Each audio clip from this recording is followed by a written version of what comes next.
Assalamualaikum, selamat datang di Relevan Hati. Semoga menjadi pribadi yang lebih baik. Assalamualaikum warahmatullahi wabarakatuh. Innal hamdalillah wassalatu wassalamu ala Rasulillah wa ala alihi wa sahbihi wa man tabi'ahum bi ihsan ila yaumil qiyamah.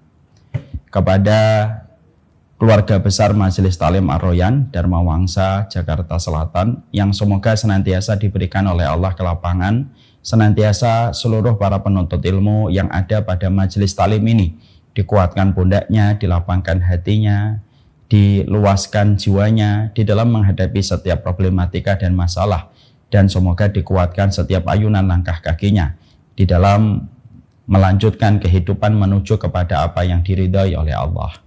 Tentunya doa kita sebagian muslim kepada sebagian muslim itu kita butuhkan. Walaupun tampaknya sederhana, tetapi impact-nya itu begitu besar pada kehidupan kita.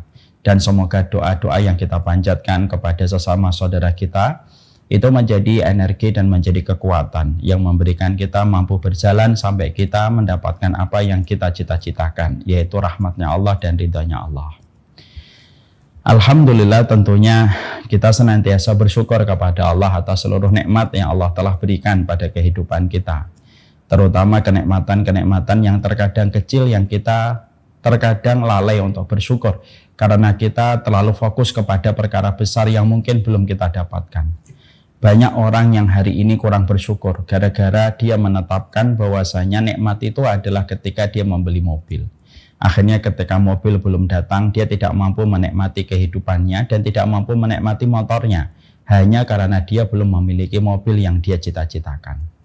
Banyak orang hari ini tidak mampu memberikan kesyukuran pada rumah yang dia miliki hanya gara-gara ketika dia ingin villa di satu tempat yang indah yang dia pernah datang bersama keluarganya. Lalu bercita-cita dia memiliki villa di rumah itu. Lalu akhirnya dia fokus kepada villa itu, fokus kepada setiap uang dan finansial yang dia kumpulkan untuk membangun villa itu. Dan akhirnya kita lupa nikmat-nikmat yang sudah Allah berikan kepada kita, yang begitu banyak di sekitar kita walaupun Allah belum memberikan kepada kita villa. Ada orang yang terkadang mereka menginginkan supaya bisa keliling dunia kayak temannya. Lalu dia bercita-cita supaya dia bisa keliling dunia bersama dengan istrinya ataupun suaminya. Walaupun dia telah melakukan beberapa perjalanan ke luar negeri, tetapi dia ingin bahwasanya list negara yang didatangi itu banyak sekali. Sebagai orang yang ingin mengelilingi dunia, dan akhirnya dia kurang bersyukur terhadap apa yang sudah dia lakukan.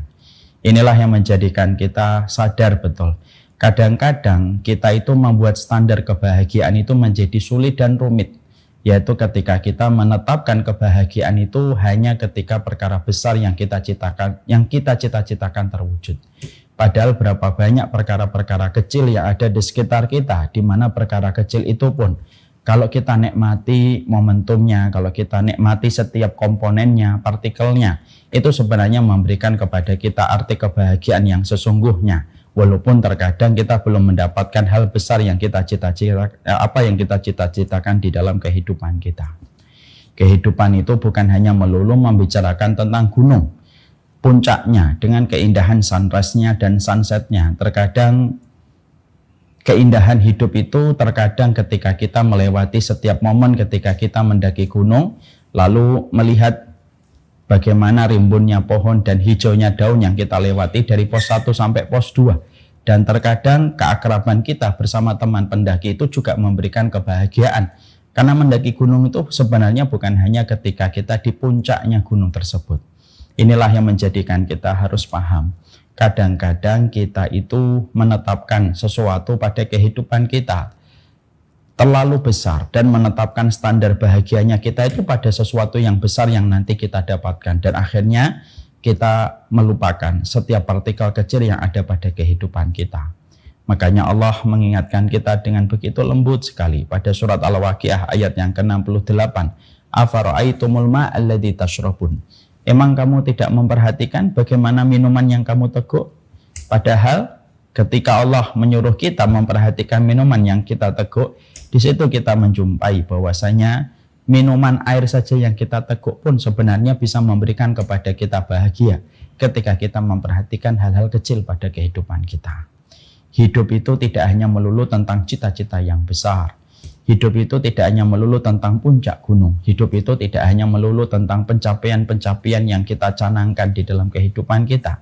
Terkadang hidup itu adalah seni menikmati setiap partikel dan setiap komponen yang hadir pada kehidupan kita. Lalu kita merasa bahagia dengan itu semuanya. Walaupun terkadang kita belum mendapatkan yang kita cita-citakan itu terwujud. Nabi itu sangat luar biasa menjadi teladan bagi kita ketika Nabi itu memperlihatkan bagaimana Nabi menikmati setiap komponen-komponen kecil walaupun cita-cita agungnya belum terwujud pada saat perjalanan hidup beliau. Ketika beliau menikmati momen bersama dengan istrinya ngobrol habis isya, itu merupakan momen yang di-share oleh Aisyah, dan bagaimana Nabi bergembira, bahagia ketika Rasulullah bisa bicara dengan istrinya di waktu malam. Bagaimana Rasulullah SAW bisa menikmati kue kering yang hanya ditemani dengan cuka. Ketika beliau bertandang kepada Ummu Hani binti Abi Talhah. Lalu pada saat itu Nabi hanya disodorin dengan kue kering. Maka sahibul baitnya merasa malu ketika tidak bisa menyajikan lebih dari itu. Tapi Nabi tersenyum dan Nabi mengatakan, kamu punya lauk apa? Aku tidak punya lauk ya Rasulullah kecuali adalah al-khal, yaitu cuka. Maka Nabi mengatakan, mana cukanya? Lalu Nabi begitu lezat menikmati kue kering yang dicelup kepada cuka, dan Nabi bersabda, nikmal khalu, nikmal idamu al-khallu. Sebaik-baik lauk itu adalah cuka. Itu menunjukkan kepada kita betapa Nabi adalah manusia sempurna di dalam menikmati setiap partikel dan komponen pada kehidupannya. Sehingga akhirnya bisa memberikan kebahagiaan walaupun terkadang apa yang dicita-citakan beliau pada saat itu belum terwujud. Yaitu adalah kemenangan Fathu Mekah dan kemenangan agama Allah ketika umat manusia berbondong-bondong masuk Islam. Nah, inilah yang menjadikan kita harus mengerti. Mari kita nikmati hal-hal kecil yang ada di sekitar kita, minuman air yang kita teguk, daun yang mampu kita petik, kita bersama dengan anak kita bersama dengan pasangan kita. Walaupun terkadang cita-cita besar kita masih berjalan mengantri untuk hadir pada takdir kehidupan kita, tapi kita selalu punya alasan untuk senantiasa bahagia. Kita ini kadang-kadang kurang maksimal dalam bahagia, bukan karena Allah mengharamkan kita bahagia, bukan. Kadang-kadang kita tidak bahagia karena standar kebahagiaan yang kita tetapkan terlalu rumit. Kita baru bahagia ketika sudah sukses dengan semua pencapaian yang kita inginkan. Lalu akhirnya apa akibatnya? Akhirnya standar kita bahagia itu menjadi panjang sekali menunggu waktu. Dan akhirnya kita kehilangan momentum pada perkara-perkara yang kita dapatkan hari ini. Berapa banyak bapak-bapak memiliki sebuah cita-cita. Saya ingin bebas finansial, Ustaz. Lalu dia berusaha terus menggapai bagaimana dia bisa bebas finansial sebelum usia 50 tahun. Dia pergunakan pagi, siang, dan malam untuk terus bekerja. Akhirnya dia kehilangan momentum kebersamaan bersama dengan anak-anaknya, yang sebenarnya itu pun sudah bahagia ketika anak itu mereka dibersamai sama bapaknya. Anak itu kadang tidak terlalu peduli apakah kita kaya ataukah kita miskin. Kadang-kadang anak itu lebih peduli seberapa waktu yang bisa kita berikan untuk mereka di dalam membersamai mereka. Dan apa yang terjadi? Kadang-kadang orang itu akhirnya mendapatkan yang dia cita-citakan, bebas finansial ketika usianya sebelum 50 tahun, tapi apa yang terjadi setelah itu? Yang terjadi setelah itu adalah anak-anaknya sudah terlanjur dewasa, dan anak-anaknya minus kasih sayang dari bapaknya selama ini ketika bapaknya mengejar apa yang dia cita-citakan dan tidak sama sekali menikmati kebersamaan dia bersama dengan anak-anak yang hari ini sudah terlanjur dewasa. Marilah kita belajar dari air mata penyesalan seorang bapak yang kehilangan momentum ketika dia bersama dengan anak-anaknya yang sudah terlanjur dewasa. Mari kita belajar dari penyesalan air mata seorang suami ketika dia melihat istrinya, lalu ternyata istrinya sudah tidak ada ketika meninggal dunia. Lalu pada saat itu dia mengejar karir tanpa putus, lalu melupakan tentang istrinya. Belajarlah dari air mata penyesalan seorang wanita yang ketika dia melihat suaminya, dia tidak menikmati setiap momentum bersama suaminya karena terlalu membandingkan suaminya. Dan akhirnya hari ini suaminya sudah terbujur kaku di dalam alam kuburnya. Dan tidak ada lagi momen dia bisa bersanda bersama dengan suaminya dulu ketika semasa dia masih hidup. Inilah yang menjadikan kita harus memahami apa yang Allah sampaikan di dalam surat Al-Waqiah 68. afara'aitumul ma'alladzi tashrabun. Emang kamu tidak memperhatikan setiap air yang kamu teguk? Allah nyuruh kita tidak melihat puncak gunung. Allah tidak menyuruh kita melihat tumpukan emas yang kita kumpulkan. Allah tidak menyuruh kita untuk lihatlah perak yang kamu kumpulkan. Tidak. Allah menyuruh kita untuk melihat air yang kamu teguk. Sudahkah kamu perhatikan? Di situ. Bagi orang yang sadar pada kehidupan, dia akan selalu bersyukur kepada apapun yang telah dia peroleh dan telah dia dapatkan. Walaupun terkadang cita-cita besarnya belum Allah berikan kepadanya. Semoga Allah menjadikan kita menjadi hamba yang bersyukur kepadanya dalam setiap urusan kehidupan kita. Dan semoga kita termasuk orang-orang yang senantiasa mampu memberikan kesyukuran kita kepada perkara-perkara kecil yang ada di sekitar kita. Hidup itu adalah 1001 miliar kumpulan dari partikel kecil yang sering kita abaikan. Karena kita terlalu fokus pada perkara besar yang kita belum wujudkan. Hari ini telur itu lebih mulia daripada daging yang belum kita tahu besok apakah dapat ataukah tidak. Maka syukurilah apa yang kita makan hari ini walaupun cuma telur. Karena telur hari ini yang ada di depan kita itu jauh lebih berharga daripada daging yang kamu sampaikan dan kamu cita-citakan. Tetapi itu masih menjadi bayangan di masa depan. Semoga Allah menjadikan hati kita selalu bersyukur kepadanya dalam setiap urusan kehidupan kita. Amin insyaallah. Seluruh keluarga besar dari Majelis Ta'lim Ar-Rohyan yang semoga Allah rahmati. Kita tentunya paham sebelum kita membahas materi yang akan menjadi inti pembahasan kita pada kesempatan hari ini, kita harus paham bahwasanya perjalanan manusia itu dari satu sudut itu memiliki dua karakter. Yang tentunya kita harus paham dua karakter pada perjalanan kita karena kita pelakon kehidupan. Dan kita diberikan status sebagai musafir. Kita itu traveler pada perjalanan kehidupan ketika Allah menakdirkan itu pada perjalanan hidup kita. Maka sifat perjalanan yang pertama adalah perjalanan manusia dengan perjalanan yang tidak akan pernah rampung dan tidak akan pernah terselesaikan. Ketika dia berjalan menuju kepada kehidupan untuk mendapatkan penerimaan dari seluruh manusia. Maka ini merupakan proyek di dalam kehidupan manusia yang tidak akan pernah rampung dan tidak akan pernah selesai. Karena apa? Karena sesungguhnya ketika kita mengejar ridhonya manusia itu sebagaimana manusia mengejar bayangannya. Kelihatan ada, tapi tidak akan pernah didapatkan walaupun dia berusaha berlari untuk mengejar bayangannya 24 jam dalam sehari, 7 hari dalam sepekan. Dia tidak akan pernah mampu menangkap bayangan itu karena bayangan itu hanyalah ilusi dari apa yang dia lihat, tapi sejatinya tidak ada apa-apa dari apa yang dia jumpai ketika dia mengejarnya. Lah banyak manusia di era sosial media hari ini kita mendapati dan kita menjumpai bahwasanya banyak manusia yang mereka itu mengejar terus bagaimana dia melakukan perjalanan traveling pada lembaran kehidupannya hanya fokus kepada penerimaan yang bisa dia dapatkan dari seluruh makhluk. Padahal ini merupakan pekerjaan yang tidak ada akhirnya, ibaratnya memiliki garis start tapi tidak memiliki garis finish, dan pekerjaan ini tidak akan pernah rampung selama-lamanya ketika kita menjadi salah satu bagian dari sebuah kompetisi untuk mengejar simpati dan respon positif dari seluruh manusia dan mendapatkan pujian dari seluruh makhluk. Persis sebagaimana orang mengejar bayang-bayang pada dirinya dan tidak akan pernah sampai kepada apa yang dia kejar. Yang kedua, perjalanan manusia yang kedua itu adalah perjalanan manusia menuju kepada sebuah perjalanan yang insya Allah bisa dirampungkan. Walaupun dalam waktu yang singkat sekalipun. Perjalanan yang ibaratnya mengejar sesuatu benda yang ada di depan kita setiap kita berjalan sampai pada apa yang kita jumpai di depan kita ketika kita melihat barang.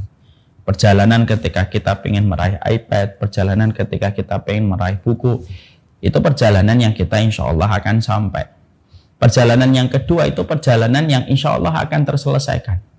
Perjalanan yang tidak mustahil, perjalanan yang memiliki start dan memiliki garis finish. Yaitu adalah perjalanan kita ketika kita menuju kepada penerimaan Allah kepada apa yang kita lakukan. Kita berusaha bagaimana pada kehidupan kita, roda kehidupan kita berpacu mengarah kepada sebuah kompas bagaimana kita dapat ridhonya Allah. Dan sesungguhnya ketika kita pada kehidupan tidak mengikuti kompetisi untuk mengejar penerimaan manusia, tetapi mengikuti bagaimana penerimaan yang kita peroleh dari sisi Allah Subhanahu wa taala, maka itu merupakan sebuah keridhaan. Maka itu merupakan sebuah perjalanan di mana perjalanan itu akan menemukan akhirnya, dan semua orang yang mereka bergerak pada perjalanan ini akan meraih kebahagiaan walaupun dalam waktu yang singkat.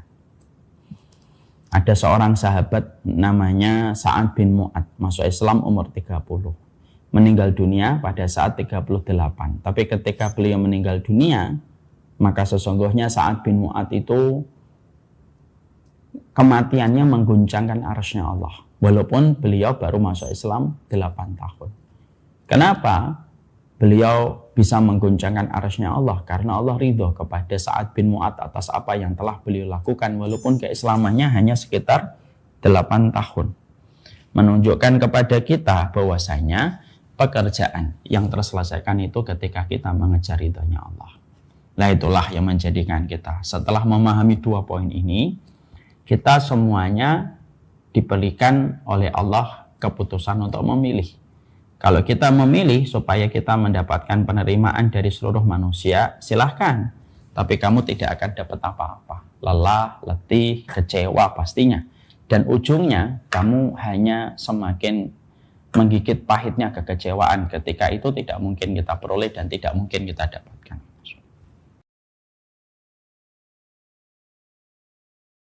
Makanya ketika orang hanya mengejar penerimaan manusia, maka di dunianya dia kecewa, di akhiratnya dia menanggung derita. Ketika dia telah menempatkan manusia sebagaimana dia menempatkan Allah menjadi tujuan terbesar pada hidupnya. Tapi siapapun yang memilih perjalanan yang kedua, saya ingin cari rahmatnya Allah, maka sesungguhnya itu perjalanan yang memang sama meletihkan, tetapi ada ujungnya dan ada akhirnya. Yaitu adalah bagaimana ketika kita mengerti apa yang harus kita lakukan. Nah, inilah yang menjadikan kita ingin sekali membahas tentang apa saja perkara yang bisa menjadikan kita mendapatkan keridhaan dari Allah, mendapatkan rahmat. Karena untuk mendapatkan rahmat itu bukan sesuatu yang mudah. Mendapatkan rahmat itu bukan sesuatu yang gampang. Tapi mendapatkan rahmat itu harus diyakini pada hati kita bahwasanya hidup kita sudah mengarahkan kompasnya menuju kepada ridhonya Allah. Yang kedua, kita ikrarkan bahwasanya hidup kita itu ingin mencari rahmatnya Allah. Dan yang ketiga, dibuktikan di balik setiap perbuatan, aktivitas yang kita lakukan sesuai dengan SOP yang ditetapkan oleh Allah. Bagaimana kita bisa mendapatkan rahmatnya. Karena mendapatkan rahmat Allah itu tidak mustahil. Mendapatkan ridho dan rahmat manusia dari seluruhnya itu mustahil kita peroleh. Nah, itulah yang menjadikan kita membahas tentang orang-orang yang amalan-amalan yang dicintai oleh Allah. 40 karakteristik mereka yang dicintai oleh Allah. Sekarang kita menuju kepada golongan ke-18. Golongan ke-18 itu adalah orang yang mereka saling mencintai semata-mata karena Allah Subhanahu wa taala. Ya, ini termasuk di antara kategori orang yang dicintai oleh Allah Subhanahu wa taala. Nah, sebelum saya menyampaikan materi ini dan review sedikit dari apa yang telah kita pelajari, karena kalau tidak salah ini merupakan materi yang cukup panjang ya, dan sudah saya sampaikan beberapa kali di dalam kajian-kajian yang telah kita lewati. Saya ingin menyampaikan terlebih dahulu bahwasanya materi ketika kita saling mencintai karena Allah Subhanahu wa taala itu bukan materi yang begitu mudah untuk dipraktekkan. Tapi merupakan materi yang begitu sulit untuk kita terjemahkan pada kehidupan. Setidaknya membicarakan tentang tema berkasih sayang karena Allah dan saling mencintai karena Allah. Kenapa itu menjadi salah satu materi yang begitu berat di dalam pengamalan dan realisasi pada kehidupan kita sehari-hari, Ustadz? Ya karena ada beberapa kondisi yang melatar belakangi bahwasanya bisa menjadi mukmin yang saling mencintai karena Allah dan bisa menjadi seorang mukmin yang betul-betul mengasihi karena Allah itu memang tidak gampang, karena memang sepadan dengan pahala besarnya. Makanya setidaknya ada beberapa poin yang menjadikan kita harus paham kenapa materi saling mencintai karena Allah itu menjadi materi yang cukup berat ketika diamalkan. Orang yang memiliki ilmu belum tentu dia bisa mencintai karena Allah.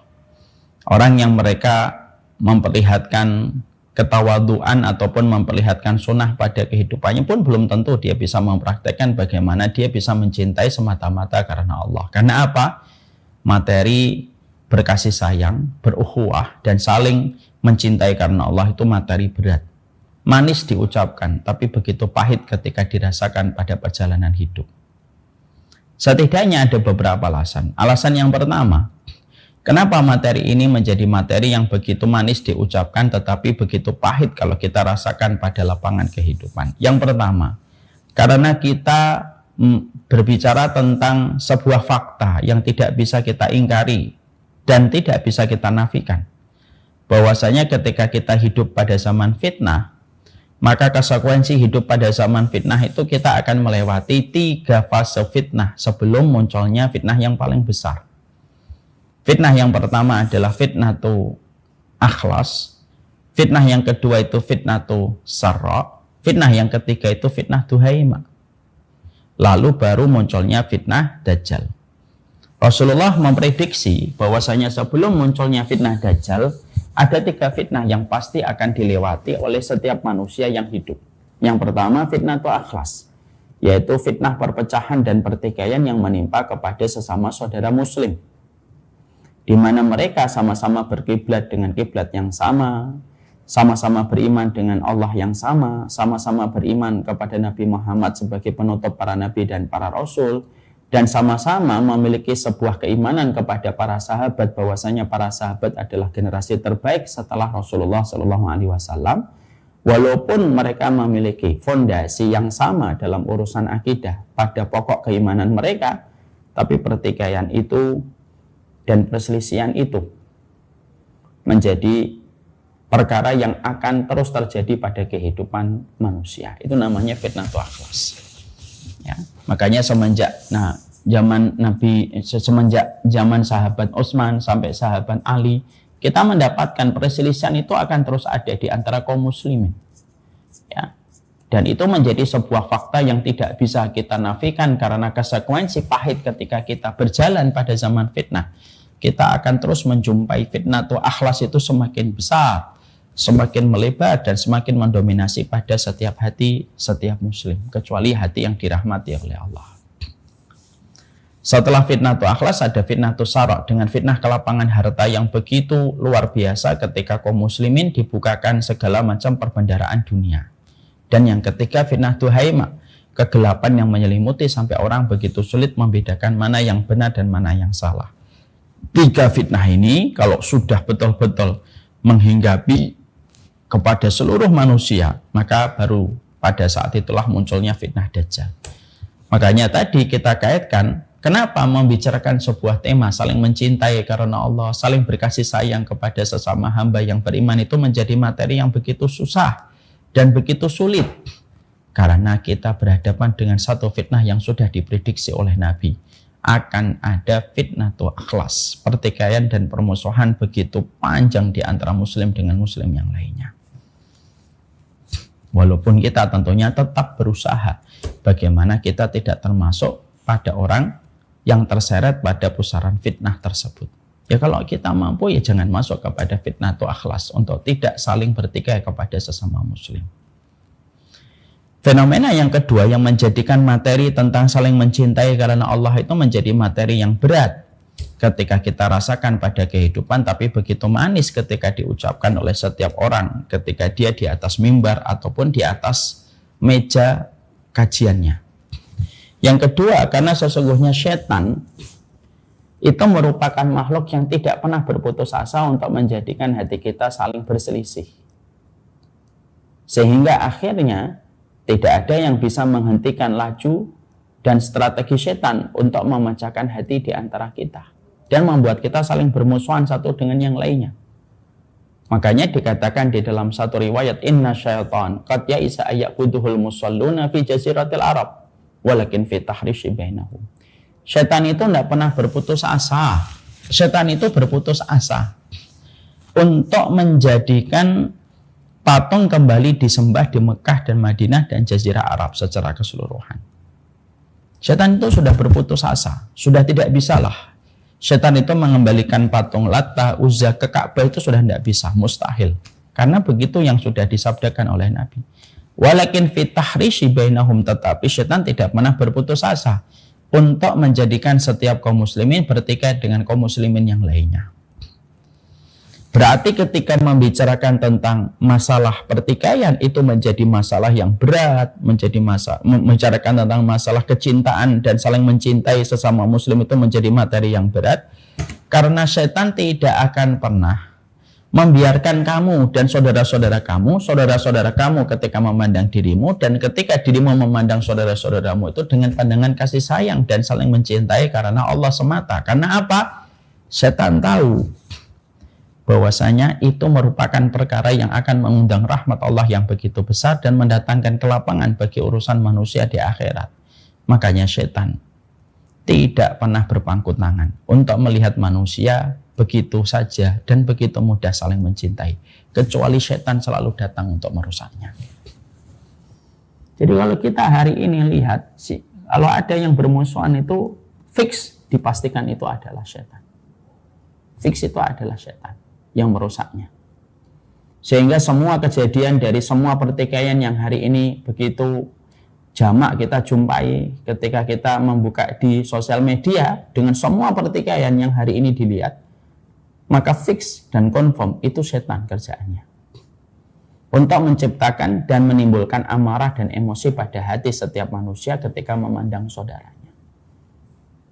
Ya, jadi kalau ada di antara kita memandang saudaranya yang sebenarnya saudaranya itu memiliki perkara pokok akidah yang sama, tetapi kita melihatnya dengan kebencian, tidaklah kebencian itu kecuali datang dari setan semata. Karena itu merupakan bagian yang kita harus hadapi. Dan itu yang kedua yang menjadikan pembicaraan kita tentang masalah pertikaian itu membicarakan tentang masalah kecintaan sesama muslim dan persaudaraan sesama muslim itu bukan perkara yang gampang. Ya karena setan yang akan selalu membangun barrier yang begitu kuat untuk menjadikan manusia mereka selalu berpisah dan saling bertikai dan bermusuhan. Yang ketiga, yang tentunya kita harus paham. Perkara ketiga yang menjadikan akhirnya sulitnya kita untuk saling bersaudara itu, membicarakan tentang persaudaraan itu menjadi materi yang sangat mahal. Manis dibicarakan tapi pahit untuk dirasakan. Yang ketiga, karena sesungguhnya orang-orang yang begitu benci sama Islam itu tidak pernah menginginkan kaum muslimin itu berdamai satu dengan yang lainnya. Kecuali yang paling banyak mengambil keuntungan dari setiap pertikaian kita hari ini sesama muslim itu yang paling bertepuk tangan adalah orang-orang yang merencanakan banyak kejahatan. Lalu mereka mendapatkan keuntungan secara pragmatis terhadap setiap pertikaian yang terjadi di antara kaum muslimin. Karena mereka tahu ketika kaum muslimin tidak disibukkan dengan pertikaian, maka sesungguhnya konsentrasi kaum muslimin itu akan melihat kepada perkara-perkara besar yang bisa mereka selesaikan pada PR umat. Sehingga ketika mereka mendapati bahwasanya agenda mereka akan terganggu ketika kaum muslimin ini mereka damai, mereka bersatu padu, maka sesungguhnya ketika mereka tidak ingin agendanya terganggu, yang mereka lakukan adalah bagaimana terus membenturkan antara muslim dengan muslim, membuat narasi yang tidak ada putusnya, dan kita berdendang dan kita bergoyang di atas tabuhan gendang. Orang yang ingin supaya kita terus menari-nari untuk diadu domba di antara muslim dengan muslim yang lainnya. Itu yang kita harus paham. Kita tidak menafikan ada orang yang benci sama Islam, itu ada. Dan orang-orang ini mereka memiliki agenda yang mereka rahasiakan, yang mereka ingin agenda ini tidak terganggu oleh kaum muslimin. Sehingga yang harus dilakukan apa? Sibukkan dengan pertengkaran. Supaya ketika pertengkaran itu terus terjadi, maka agenda mereka tidak terganggu. Saya teringat kepada sebuah kisah ya, nyata gitu. Yaitu terjadi pada abad pertama Islam. Terjadi pada abad pertama Islam. Ketika ekspansi Islam itu sudah luar biasa sampai di perbatasan wilayah Romawi Timur pada saat itu. Ketika kita menjumpai ekspansi Islam itu luar biasa dan sudah mampu menjangkau sampai Romawi Timur, Persia sudah jatuh, Romawi Barat sudah mulai keropos menghadapi kaum muslimin, Romawi Timur sedang dalam kondisi kolaps ketika menghadapi kaum muslimin. Ketika Romawi Timur sedang menghadapi kaum muslimin begitu berat, maka pada saat itulah tiba-tiba terjadi perselisihan di antara kaum muslimin yang mengakibatkan kaum muslimin pada saat itu terpecah konsentrasi mereka menghadapi Romawi Timur plus pertikaian yang ada di antara mereka ketika tidak terselesaikan dengan baik. Pada saat itu manajemen konfliknya belum terbentuk. Akhirnya terjadi pertikaian. Ketika pertikaian itu semakin besar dan akhirnya perhatian kaum muslimin pada saat itu tidak lagi tertuju kepada Romawi Timur, tapi tertuju kepada muslim yang lainnya. Pada saat ketika sedang bertikai itulah beberapa komandan militer Romawi Timur lalu mereka bersepakat, ini saat yang tepat untuk menyerang kaum muslimin yang telah menyerang kita, untuk membalas dendam atas apa yang mereka lakukan dan kita kalahkan mereka ketika mereka sedang bertikai. Komandan-komandan perang itu lalu akhirnya mendatangi sang kaisar Romawi Timur, menyampaikan visi misi mereka, menyampaikan program mereka militer, bagaimana mereka ingin membalas kekalahan yang pernah terjadi ketika kaum muslimin sedang bertikai.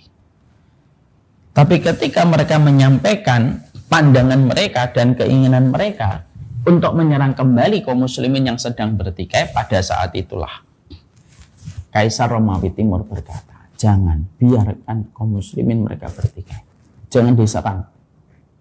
Justru ini momen yang tepat bagi kita menyerang, kata sang komandan militer. Ini saat yang tepat untuk menyerang.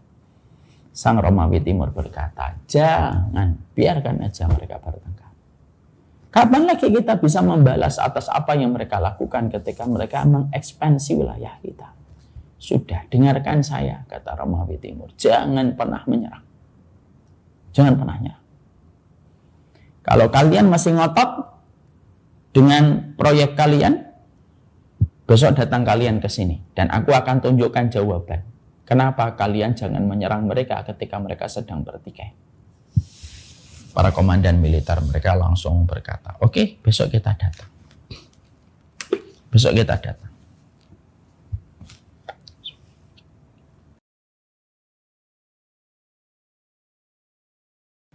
Keesokannya mereka datang, dan ketika mereka datang mereka kaget sekali. Ketika di depan singgasana sang Romawi Timur sudah ada kandang. Lalu di dalamnya ada dua anjing yang sedang diadu domba. Saling mencakar anjing satu, saling mencakar satu sama yang lain.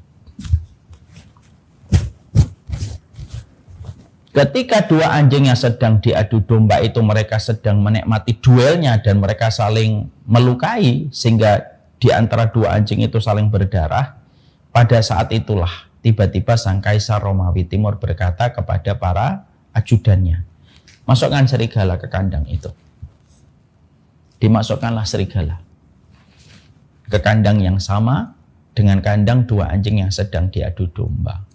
Maka pada saat dua anjing yang lagi bertengkar ini dan saling melukai sampai badan-badan mereka berdarah dan terluka, ketika melihat ada serigala yang masuk, maka sekejap mereka langsung melupakan duel di antara mereka, tapi pandangan mata mereka tertuju pada serigala yang masuk ke kandang mereka. Dan akhirnya dua anjing itu tidak melanjutkan duelnya, tapi justru menyerang sang serigala yang saat itu sendirian dan tidak butuh waktu yang lama. Serigala itu mati mengenaskan diserang oleh dua anjing yang bersatu padu ketika mendapati ancaman datangnya serigala ke tempat teritorial mereka di kandang itu. Apa pelajaran yang kita dapatkan di situ? Yang kita dapatkan di situ adalah Ketika sang kaisar lalu berkata, inilah perumpamaan kalau kita menyerang kaum muslimin ketika mereka sedang bertikai. Biarkan mereka bertikai. Dan kita nikmati saja tontonan ketika mereka bertikai. Ketika mereka bertikai, ada banyak hal yang kita bisa lakukan. Ada banyak hal yang bisa kita kerjakan. Sembari kita menonton pertikaian yang ada di antara mereka. Itu sudah 1400 tahun yang lalu terjadinya. Tapi masih relevan sekali pada kehidupan hari ini. Sehingga akhirnya ketika kita membicarakan tentang masalah ini, akhirnya kita paham betul gitu. Luar biasa kita ini. Jadi membicarakan tentang masalah persaudaraan itu kenapa begitu berat hari ini? Begitu manis ketika disampaikan di atas podium. Begitu manis ketika disampaikan di atas meja. Tapi ternyata begitu pahit ketika diterjemahkan pada lapangan kehidupan. Berapa banyak LCMAU kalau bicara ukhuwah itu bisa mendatangkan 100 dalil. Tapi ternyata kita baru tahu bahwasanya ukhuwah yang dimaksudkan olehnya itu ya ukhuwah di antara golongannya saja dan bukan di luar golongannya. Berapa banyak orang yang bisa menyampaikan ketika khatib di atas mimbarnya lalu menyampaikan tentang indahnya ukhuwah, tapi belum tentu dia bisa menyelami arti ukhuwah itu ketika turun dari panggungnya. Bahkan yang paling tragis, satu masjid, di situ ada beberapa kajian. Antara yang menyampaikan kajian tidak pernah saling bertegur sapa, padahal masjidnya sama. Dan sebagian dari jamaah mereka beririsan dengan jamaah yang lainnya. Tapi sang guru yang ngomong tentang masalah Islam, yang ngomong tentang masalah sunnah, justru paling memalingkan wajahnya ketika bertemu dengan para guru-guru yang lain. Susah. Karena apa? 3 kondisi tadi. Fitnatu akhlas. Setan yang tidak menjadikan kita adem ketika membicarakan tentang masalah persaudaraan. Dan yang ketiga, yaitu karena orang-orang yang mengambil keuntungan ketika kita saling bertikai. Itu yang kita harus mengerti. Sehingga kalau akhirnya seluruh keluarga besar Majelis Taklim Ar-Royan, kalau hari ini kita melihat betapa ramainya kondisi kita melihat sosial media, antara satu dengan satu saling menyerang, saling mencoret, saling menghujat gitu ya. Lalu kita juga menjumpai antara satu dengan yang satu saling menghujat.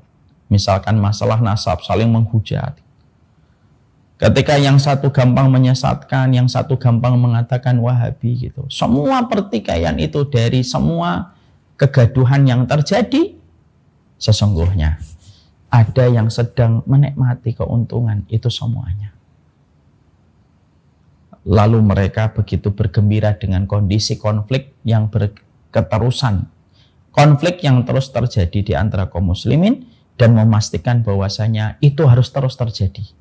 Narasi pertikaian ini harus dijaga untuk kaum muslimin, supaya PR-PR besar kaum muslimin itu tidak akan pernah mampu mereka selesaikan.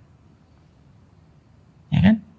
Masalah Palestina, ya kadang-kadang kita perhatikan, kadang belum masalah internal yang ada di diri kita. Dan internal pada kehidupan di negeri kita tercinta.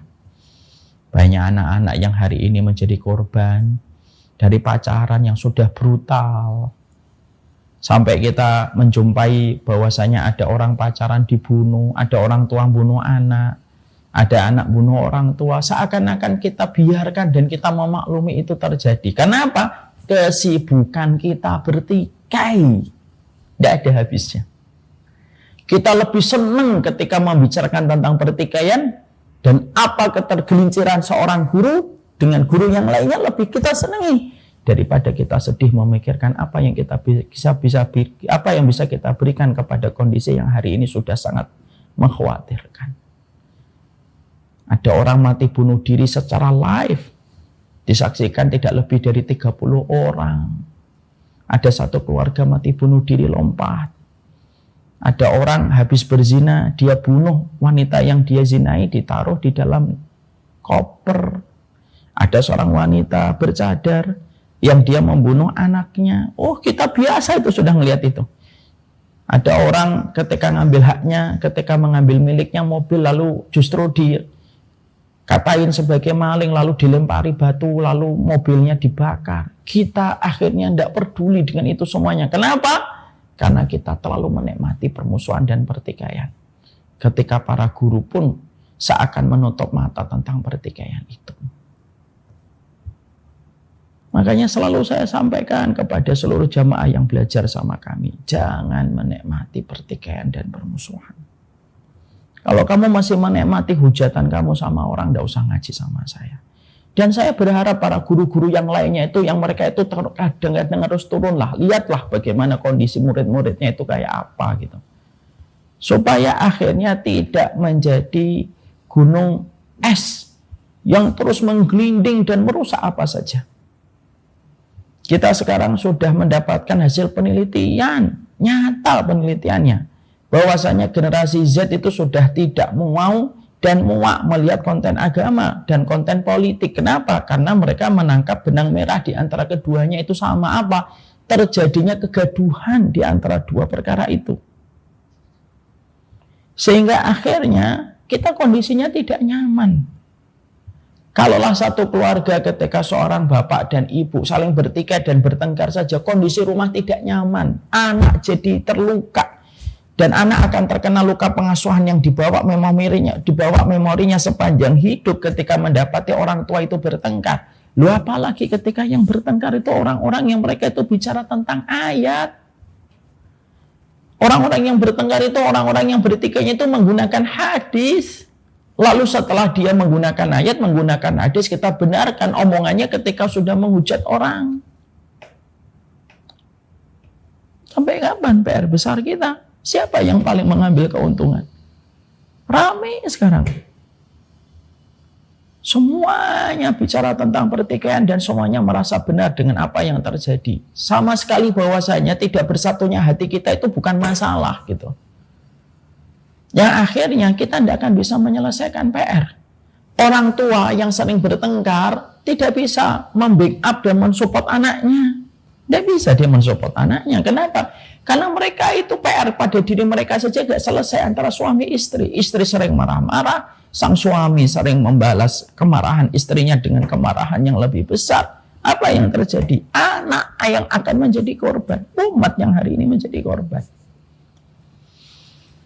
Makanya kita mulai gitu dari diri kita gitu. Saya tidak mau bertikai kepada sesama orang yang beriman. Kalaupun ada ijtihad yang berbeda, fikih yang berbeda, itu tidak menjadikan saya menikmati sebuah hujatan untuk menikmati pertikaian yang menjadikan muka saya masam kepada orang beriman, menjadikan lidah saya gampang mengatakan bodoh sama orang, yang menjadikan lidah saya gampang untuk mengatakan orang itu sesat, dan tidak menjadikan lidah saya begitu mudah untuk mengatakan orang lain itu goblok ketika tidak ngikutin Rasul. Tidak gitu. Kalaulah 1400 tahun yang lalu seorang kaisar Romawi Timur saja sudah memiliki teori bagaimana dia bisa menikmati keuntungan dari pertikaian yang terjadi di antara kaum muslimin di wilayah Romawi Timur, loh apalagi 1400 tahun setelah itu. Teori itu tidak mungkin stuck, tapi teori itu akan semakin diasah dan akan senantiasa diuji coba pada setiap generasi setelahnya ketika mereka punya agenda tersendiri kepada kepentingan kaum muslimin. Ini yang harus selalu kita perhatikan pada kehidupan kita. Makanya akhirnya Allah itu kan mengatakan kepada kita, wadkuru ni'matallahi alaikum id kuntum a'da'an fa'allafa baina qulubikum fa'asbahtum bi ni'matihi ikhwana. Makanya Allah sampai mengatakan bahwasanya wadkuru ni'matallah, ya. Ingatlah terhadap setiap kenikmatan yang Allah telah berikan kepada kalian ketika kalian itu asalnya saling bermusuhan, lalu dijadikan oleh Allah saling bersaudara. Allah menyampaikan pada surat Ali Imran 103 dengan ada sebuah permulaan dengan mengatakan wadkuru, ingatlah. Karena para ulama mengatakan kalau ada sebuah ayat dimulai dengan kata wadkuru atau dimulai dengan fadkuru, maka sesungguhnya kita harus paham Berarti perkara yang Allah jelaskan pada ayat itu merupakan perkara yang sering dilupakan oleh manusia. Karena manusia itu lebih cepat melupakan kenikmatan persaudaraan daripada kenikmatan-kenikmatan lain yang dia lupakan.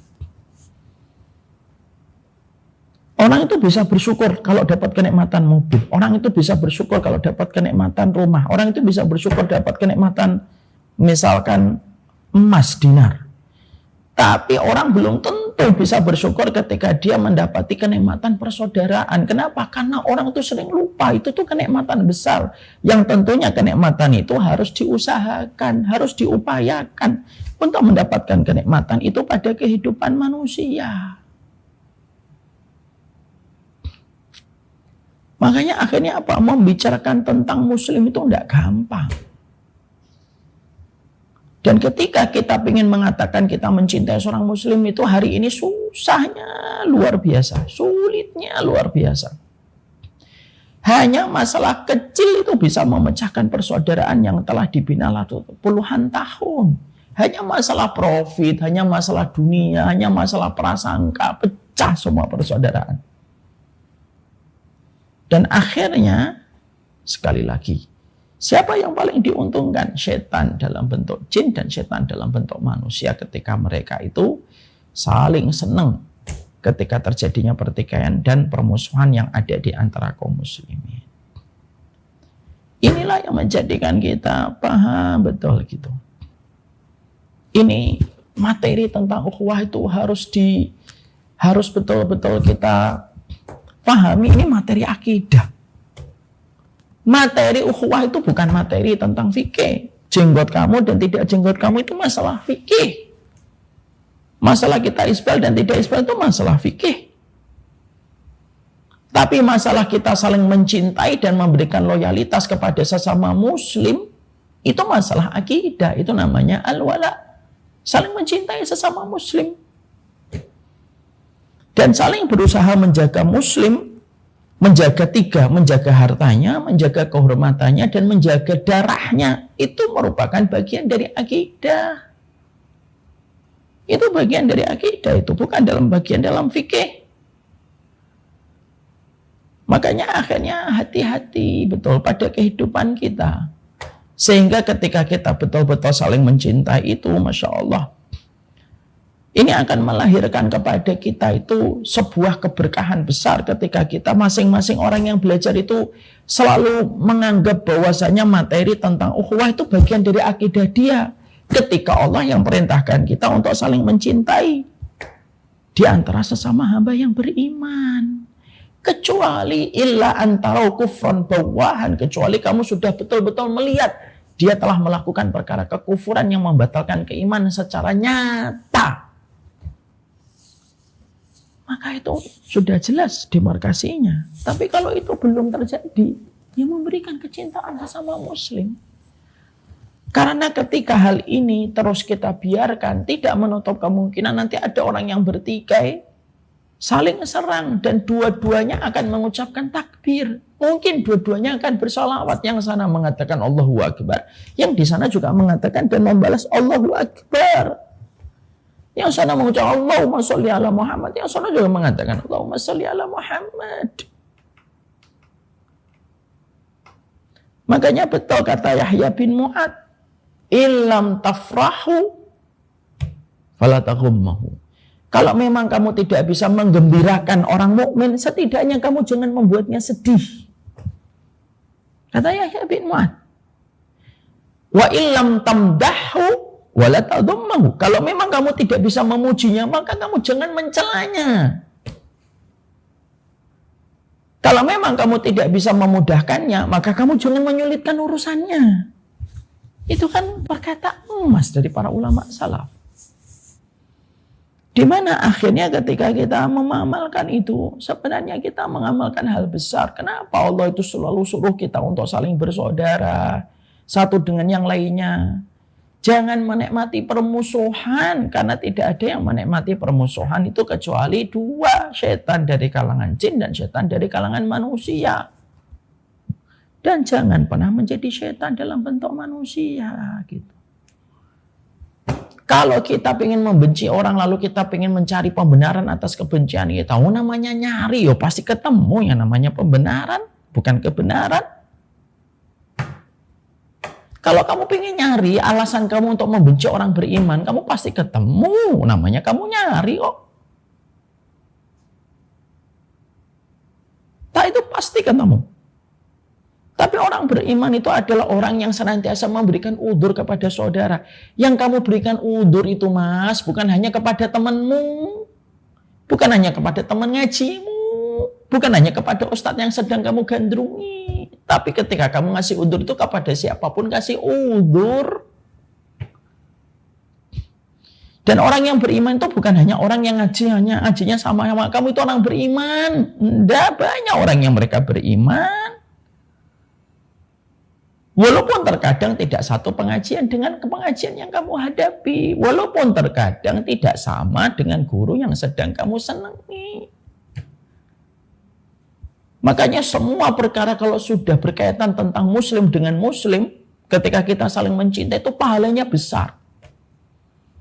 Ibu dan seluruh yang hadir pada kesempatan pagi ini, dari seluruh majelis taklim dari Ar-Royan ini, Ibu perhatikan, kenapa setiap amal kalau berkaitan tentang refleksi dari kita mencintai orang mukmin itu pahalanya besar. Karena Allah paling senang amalan ketika memberikan manfaat kepada muslim atas dasar kita itu mencintai karena Allah. Kenapa membantu seorang mukmin satu hari lebih utama daripada kita itikaf di masjidnya Nabi selama 1 bulan? Kenapa itu lebih utama?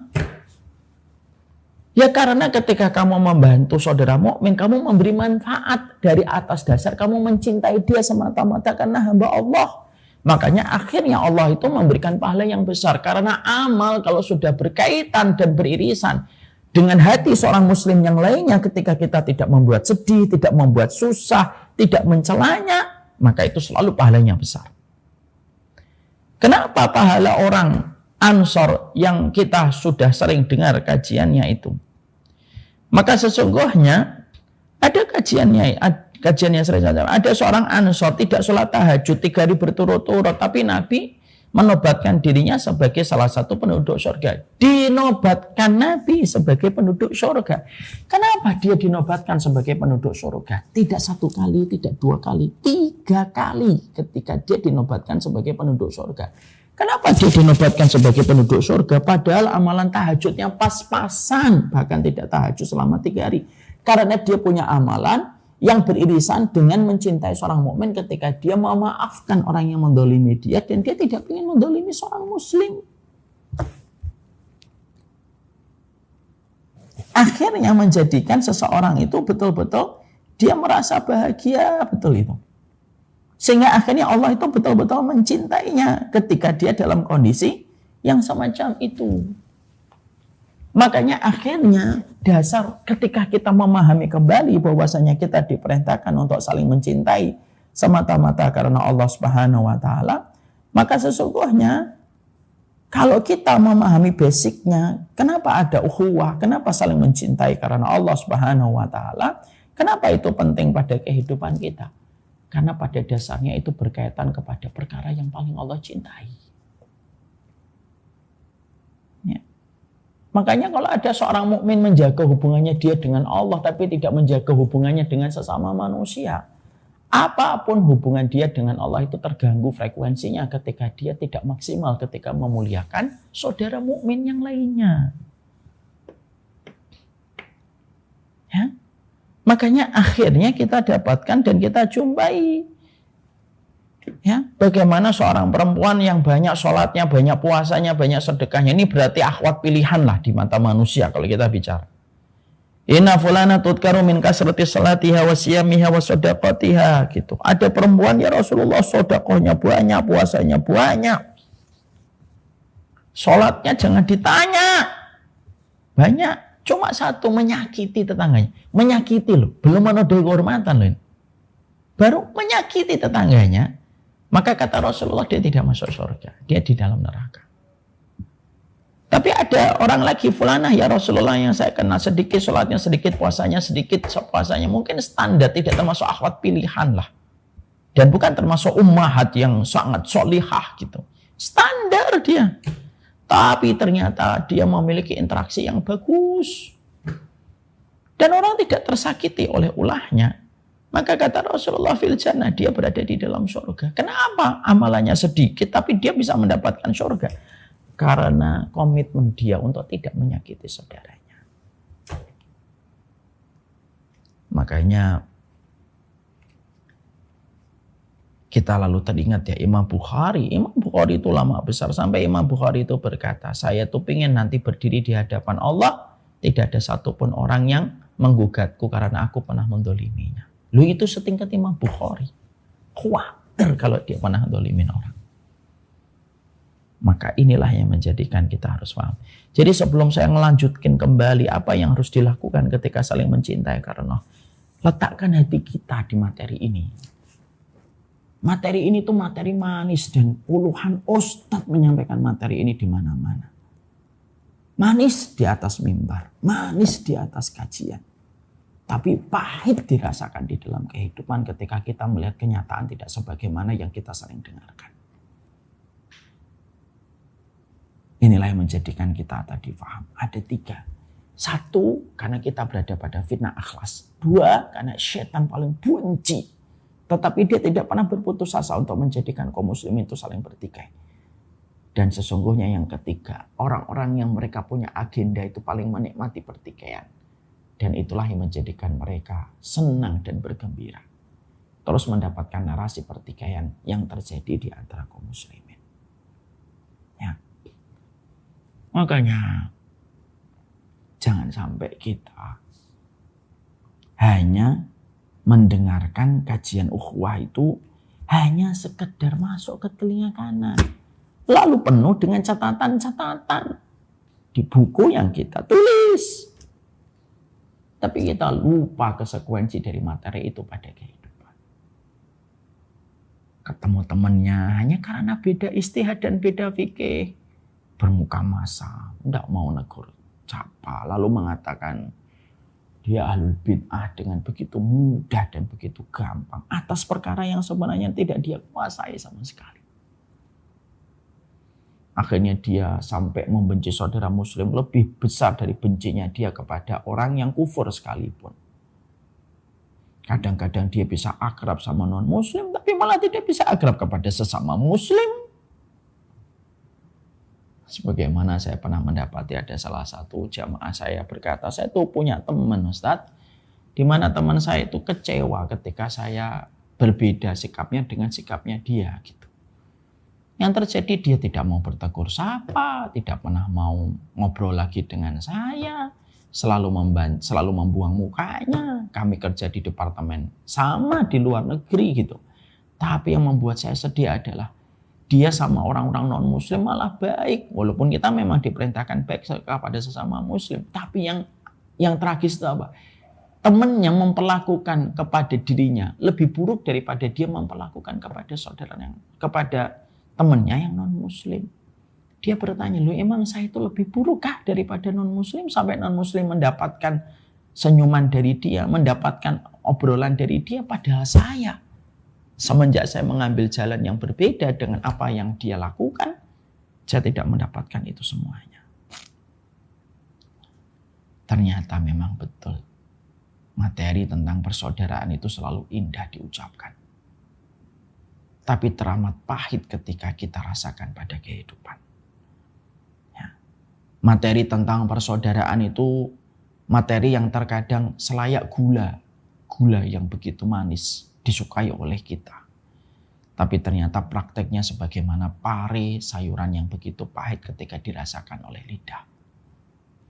Nah, semoga ini merupakan materi untuk mengingatkan kembali golongan ke-18. Ya. Dan akhirnya kita harus ingat Allah sudah menyampaikan pada surat Ali Imran 108. Wadkuru nikmatallahi alaikum id kuntum a'da'an fa'alafa baina qulubikum fa asbahtum bi nikmatihi ikhwana. Ingatlah terhadap satu kenikmatan yang aku berikan kepada kalian yang dulunya kalian bermusuhan, lalu aku jadikan kalian itu saling bersaudara. Berarti siapapun yang merobek persaudaraan di antara hamba yang beriman, maka dia telah merobek apa yang Allah berikan pada sebuah kenikmatan pada kehidupan manusia. PR kita banyak. Tapi akhirnya ketika setiap kita membuka handphone, yang selalu kita hadapi adalah debat fulan ini dengan fulan ini. Fulan bertengkar dengan fulan bertengkar. Pertikaian ini, pertikaian ini. Pertikaian ini, pertikaian ini. Terus ini. Reaksi video ini. Terus saja. Sampai kadang-kadang kita muak melihat sosial media. Karena algoritmanya selalu mengarah kepada perkara-perkara semacam itu. Kadang-kadang saya suudon, ini jangan-jangan algoritmanya yang memang dipancing supaya setiap orang yang melihat nge-view-nya itu mengarah ke situ semuanya. Dan akhirnya ini akan menjadi sasaran empuk bagi mereka yang belum punya basic ketika mereka belum paham. Akhirnya mereka mulai kecewa dengan Islam. Hanya karena mereka kecewa dengan kaum muslimin. Semoga Allah memberikan kebaikan kepada kita. Dan semoga Allah memberikan keberkahan dalam setiap urusan kehidupan kita. Tadi kemarin ada yang berkata, "Ustaz, saya dicela dan dihujat." Saya lalu berkata sama beliau, ya setidaknya antum bersyukur akhi kalau antum dihujat. Kok bisa Ustaz? Setidaknya antum bersyukur. Karena setan tidak memilih hatimu untuk melakukan hujatan itu. Syukurlah sama Allah kalau antum menjadi korban. Berarti hati antum dijaga sama Allah. Dan hatinya dia dipilih oleh setan untuk menghujatmu. Semoga Allah berkahi kita dan semoga Allah berikan keberkahan dan semoga Allah merahmati umatnya Nabi Muhammad sallallahu alaihi wasallam.